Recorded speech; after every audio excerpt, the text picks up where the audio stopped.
नमस्कार। स्वागत है आपका अजीत अंजुम जी के यूट्यूब चैनल पर। मैं हूं अशोक वानखड़े। 5 राज्यों के चुनाव का बिगुल बज चुका है और लगातार रैलीज चल रही है। इसके पहले जब विशेष सत्र बुलाया गया लोकसभा का अमृतकाल को लेकर, तब एक मास्टर स्ट्रोक के तहत नरेंद्र मोदी जी ने महिला आरक्षण बिल, जिसे महिला शक्ति वंदन अधिनियम के नाम से पारित किया। जब लोकसभा में थे तो लगातार गुहार लगा रहे थे, रिक्वेस्ट कर रहे थे, गुजारिश कर रहे थे विपक्ष को, ये ऐतिहासिक फैसला नए सदन में तो आप साथ दीजिएगा। उसके बाद अभूतपूर्व समर्थन से बिल पारित हुआ लोकसभा राज्यसभा में। फिर दिल्ली में जब खुद का उन्होंने स्वागत करवाया, तब उन्होंने ये भी कहा कि मैं विपक्ष को धन्यवाद देता हूं कि उन्होंने खुले दिल से इस बिल का समर्थन किया। बात यहां खत्म नहीं होती। उसके बाद नरेंद्र मोदी लगातार विपक्ष को कोस रहे हैं कि वो महिलाओं के डर से बिल का समर्थन दे गए, वो डर गए थे। लेकिन विपक्ष भी इस मास्टर स्ट्रोक को पूरी तरह से पलटा दिया विपक्ष ने।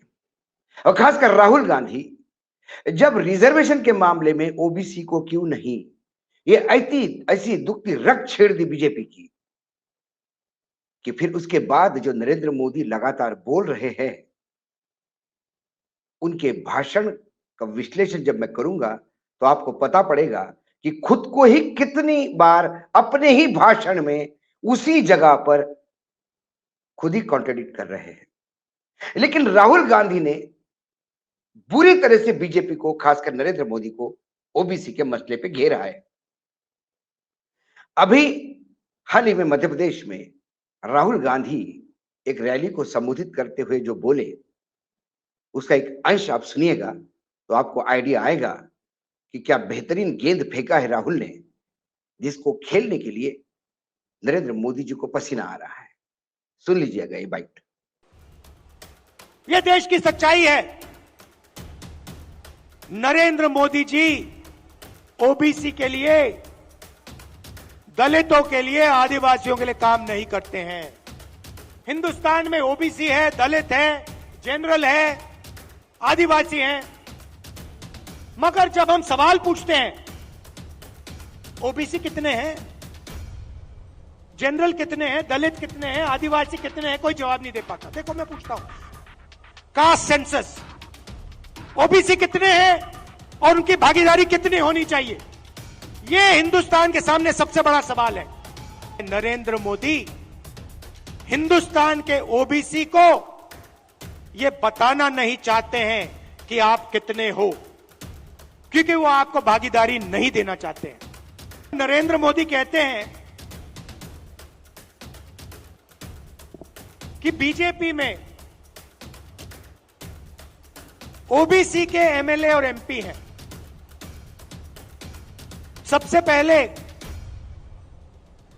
कांग्रेस के तीन चीफ मिनिस्टर ओबीसी हैं, ये याद रखिए आप। हमारी 4 सरकारें हैं, 3 हमारे ओबीसी चीफ मिनिस्टर हैं। महिला आरक्षण में ओबीसी आरक्षण क्यों नहीं है? नरेंद्र मोदी जी, आप कहते हैं कि आप ओबीसी के लिए काम करते हैं, आप ओबीसी के नेता हैं, तो आपने महिला आरक्षण के अंदर के बीच में ओबीसी आरक्षण क्यों नहीं? आपने राहुल गांधी को सुना। राहुल गांधी बार बार ओबीसी की बात कर रहे हैं।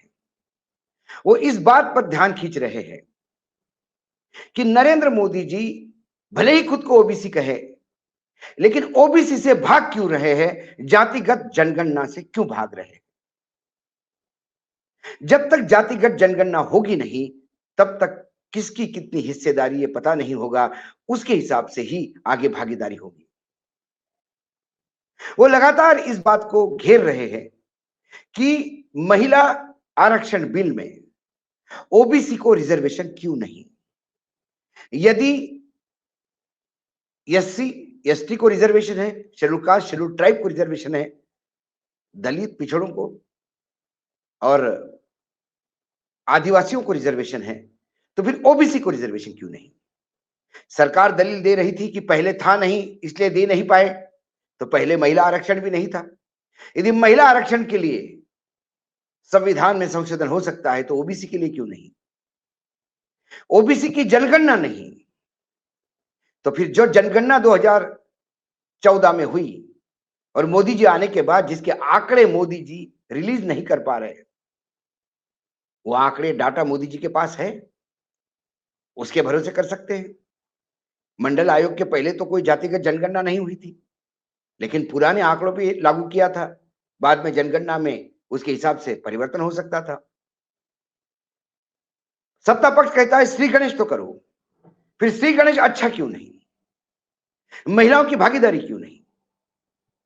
वास्तविकता में मोदी भले ही अपने आप को ओबीसी कहें, लेकिन नरेंद्र मोदी ओबीसी के से कितने नफरत करते हैं और ओबीसी को वाकई सरकार में कितनी जगह देते हैं, इसका उदाहरण राहुल ने अपने भाषण में दिया। यह भी सुन लीजिएगा। भाइयों और बहनों, लगभग ओबीसी भाइयों की बहनों की 50% आबादी है हिंदुस्तान में। बीजेपी के 10 साल से सरकार है। 90 अफसर सेक्रेटरी हिंदुस्तान को चलाते हैं। मैं हिंदुस्तान के सब ओबीसी से पूछना चाहता हूं, नरेंद्र मोदी जी कहते हैं आपकी भागीदारी है हिंदुस्तान की सरकार में, मध्य प्रदेश की सरकार में। आप मुझे बता दो, इन 90 अफसरों में से ओबीसी कितने हैं? ओबीसी की आबादी कितनी है पहले यह बताओ। कितनी आबादी है ओबीसी की हिंदुस्तान में? देखो, कोई जवाब नहीं दे सकता, कोई जवाब नहीं दे सकता। क्यों? क्योंकि कास्ट सेंसस नहीं हुआ है। बात समझिए, आबादी 50% है और 90 में से 3 अफसर ओबीसी के हैं। और एक और मजेदार बात बताता हूं, 2 साल पहले आप देखते, 3 साल पहले आप देखते तो हिंदुस्तान की सरकार में, नरेंद्र मोदी जी की सरकार में 90 में से 0 अफसर ओबीसी। सुन लिया, 90 अधिकारी आईएएस ऑफिसर सेक्रेटरी जो देश चलाते हैं उनमें मात्र 3 ओबीसी, और कुछ साल पीछे तो कुछ ओबीसी है ही नहीं। राहुल गांधी ने यह कहा कि प्रधानमंत्री और उनके लोग कहते हैं कि हमारे पास ओबीसी सांसद बहुत है, तो फिर मेरे भी 4 चीफ मिनिस्टर है कांग्रेस के, उसमें से 3 ओबीसी। ओबीसी एक ऐसी दुखती रग है जिससे ना बीजेपी उगल सकती है ना निगल सकती है। बीजेपी जानती है कि उनके सत्ता में आने के लिए ओबीसी का एक अहम रोल रहा। गोविंदाचार्य ने उत्तर प्रदेश में जो सोशल इंजीनियरिंग की, नॉन यादव, नॉन जाटव, दलित और ओबीसी इकट्ठा कर सवर्णों का तड़का लगाकर भाजपा को भारी बहुमत से यूपी में ले आए। यही कारण है कि नरेंद्र मोदी इसी फॉर्मूले के पास लगातार सत्ता में बने हैं। अब सवाल यह है कि जिस दिन ओबीसी को यह पता पड़ जाएगा कि उनकी तादाद कितनी है, उस दिन वो डिमांड करेगा कि मुझे सत्ता में उतना शेयर भी चाहिए, जो मोदी जी बिल्कुल देने के मूड में नहीं है। यही कारण ओबीसी के नाम पर जैसी जातिगत जनगणना की बात आती है, बीजेपी को पसीना छूटता है, और जैसा ही ओबीसी का नाम आता है तो नरेंद्र मोदी बार बार खुद को विक्टिम कार्ड के तहत खेलते हैं। मोदी जी ने क्या कहा, और जो मैंने कहा कि मोदी जी का भाषण कितना कॉन्ट्रडिक्टरी है, अपने आप को ही नकारता है कई जगह पर। बिलासपुर में 30 सितंबर को, अभी कल ही, उन्होंने अपने भाषण में कहा कि कांग्रेस मुझसे नफरत करती है, क्योंकि मैं ओबीसी का हूं। मुझे नहीं, पूरे ओबीसी समाज को गाली देते हैं। गाली देने के लिए ओबीसी को उनको सजा भी हुई है। वो राहुल गांधी का उस मोदी वाले स्टेटमेंट को जोड़ते हैं जिसमें नरेंद्र मोदी नहीं, उन्होंने ललित मोदी नाम के मारवाड़ी, एक दूसरे मोदी जो व्यापारी है, उनके बारे में कहा था। लेकिन मोदी जी उसी में विक्टिम कार्ड खेल गए। मोदी जी कहते हैं कि कांग्रेस नफरत करती है ओबीसीयों से।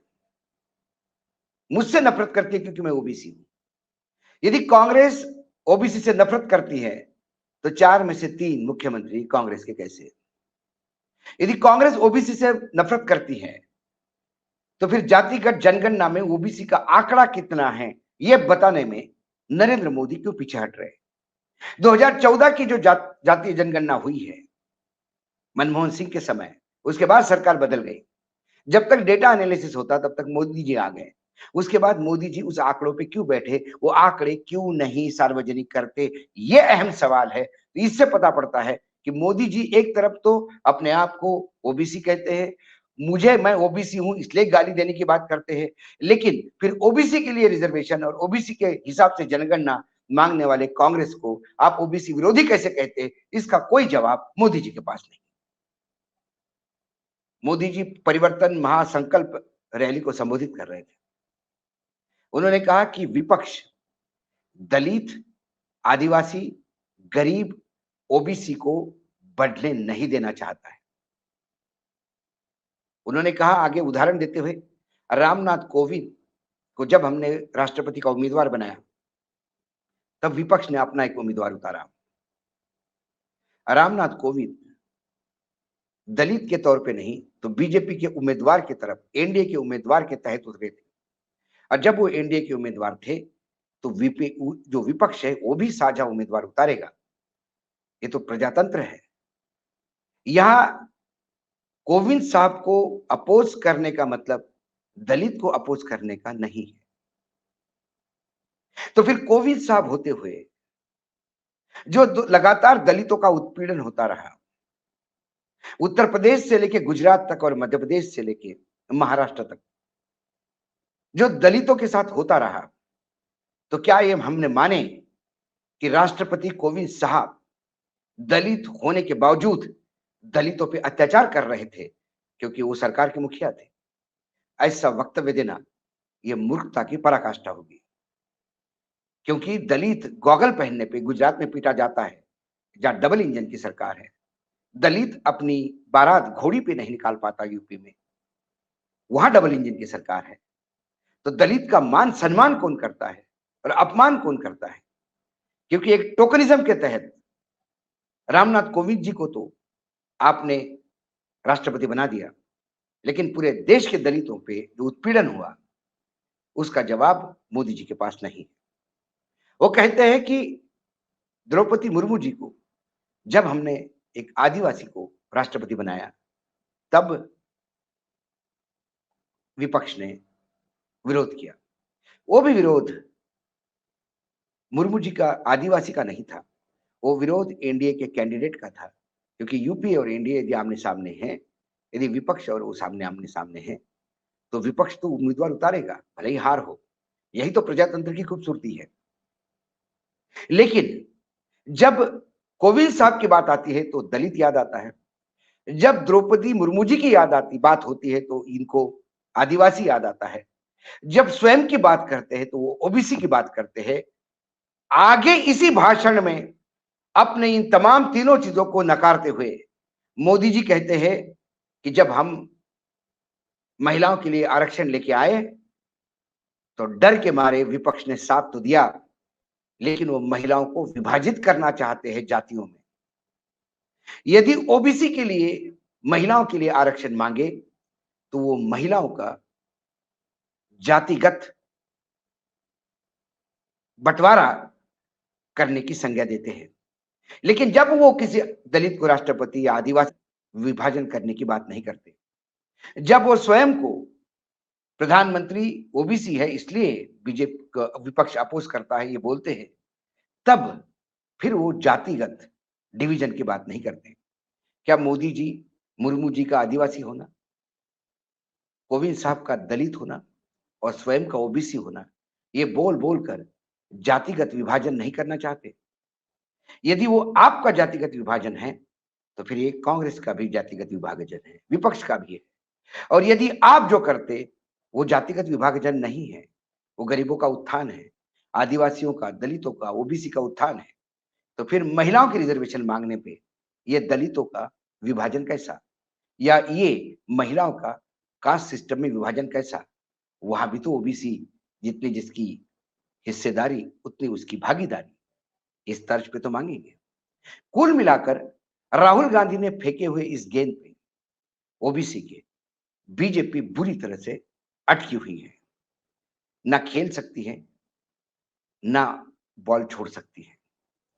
लाए तो ये महिला आरक्षण 5 राज्यों की विधानसभा में आधी आबादी को लुभाने के लिए थे, क्योंकि वो आरक्षण कब देने जा रहे हैं ये किसी को पता नहीं। क्या 2031 में मिलेगा, 2026 में मिलेगा, 2029 में मिलेगा? सरकार भी, मोदी जी भी सीना ठोक के वो डेट नहीं बता पा रहे। राम मंदिर का तो डेट बताएंगे, लेकिन आरक्षण जो बिल पास हुआ है वो कब दे पाएंगे, ये अभी तक सरकार नहीं बता पा रही। लेकिन सरकार ने, मुझे लगता है, अपने ही पैरों पे पत्थर पड़वा दिया, क्योंकि महिला आरक्षण से क्या मिलेगा नहीं मिलेगा ये तो समय बताएगा। लेकिन ओबीसी का भूत सरकार के पीछे ऐसा लगा है, जो इन 5 राज्यों में ही नहीं, लोकसभा चुनाव तक बीजेपी को घेरे रहेगा और बीजेपी के पास इसका कोई काट नहीं। ओबीसी 50% के आसपास करीब करीब सोचा जा रहा है, बढ़ भी सकता है, थोड़ा बहुत कम भी हो सकता है। हम इसको 45 से 55 के रेंज में भी पकड़े तो ये वो मतदाता है, वो ये किसी भी राजनीतिक दल की पूरी जो भाग्य रेखा है उसको बदल सकता है। मोदी जी स्वयं को ओबीसी कहते हैं, लेकिन फिर उनके सेक्रेटरीज में 3 ओबीसी क्यों, और कुछ साल तो शून्य ओबीसी। राहुल ने उठाए हुए इस सवाल का जवाब उनके पास नहीं है। वो बार बार, राहुल गांधी उन्हें सवाल पूछ पूछ के परेशान कर रहे हैं, और वो बार बार मैं ओबीसी हूं इसीलिए मुझसे नफरत करते हैं। यदि ओबीसी के लिए रिजर्वेशन मांगना, ओबीसी के लिए सत्ता में हिस्सेदारी मांगना, ओबीसी की भागीदारी कितनी होनी चाहिए, इस पे विचार करने के लिए किसी को कहना, ये ओबीसी का विरोध कहां हुआ? विरोध मोदी का है। मोदी ओबीसी की ढाल बनाकर उस विरोध से बचना चाहते हैं। भाजपा के कई नेता असमंजस स्थिति में है कि ये महिला आरक्षण उनके गले की हड्डी बन गया है, ना निगल पा रहे, ना उगल पा रहे। इन दोनों के सभाओं का जो वक्तव्य था उसका विश्लेषण आपके सामने रखा। आज इतना ही, फिर आता हूं आपके सामने किसी विषय के साथ। तब तक के लिए नमस्कार। देखते रहिएगा अजीत अंजुम जी का यूट्यूब चैनल।